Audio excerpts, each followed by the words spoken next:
তো এখানে দেখুন টোটাল আমি রাউন্ড করেছি 1 2 3 4 5 6 7 8 9 10 11 12 13 14 15টা।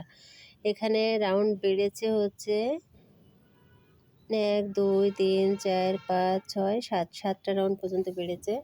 আর এখানে আমি কাজটা করে নিয়েছি 1 2 1 2 3 তিনটে রাউন্ড, আরও 4টি রাউন্ড করতে হবে। তো বুঝতেই পারছেন কত সময় লাগবে।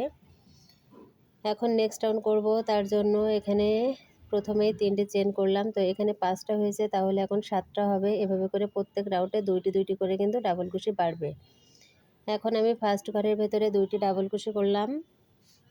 2টি ডাবল কুশি করে নেক্সট যে ঘরটা সেই ঘরের ভেতরে একটা ডাবল কুশি, তারপরের যে ঘরটা সেই ঘরে একটা ডাবল কুশি, তারপরের ঘরে একটা ডাবল কুশি।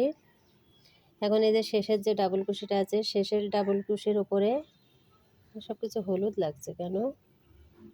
আমার হাতটা হলুদ লাগছে, বুঝতে পারছি না। আপনারা বুঝতে পারছেন কি কমেন্ট করে একটু জানাবেন। তো এখানে আমি দেখুন 7টা ডাবল কুশি করেছি। 2 4, প্রথমে 2 2 4 4 5 6 7, মাঝে 3টি, 2 সাইডে 4টি, তাহলে 7টা। আবারও দেখুন 2 3 4 5 6 7, 7টা ডাবল কুশি হয়েছে।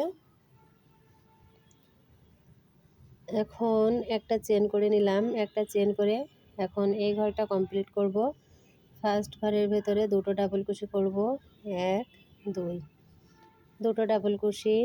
নেক্সট ঘরের ভেতরে একটা ডাবল কুশি, নেক্সট ঘরের ভেতরে 2টো ডাবল কুশি,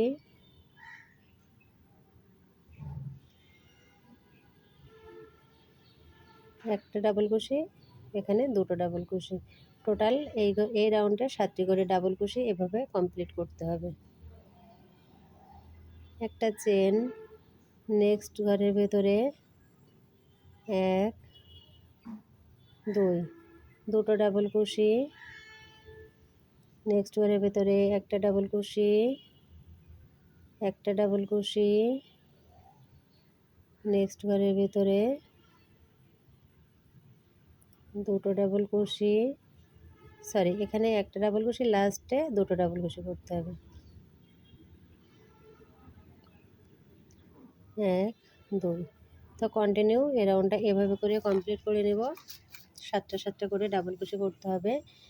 তো এখানে আমি 1 2 3 তিনটে ঘর করেছি, বাকি ঘরগুলো একইভাবে কমপ্লিট করব।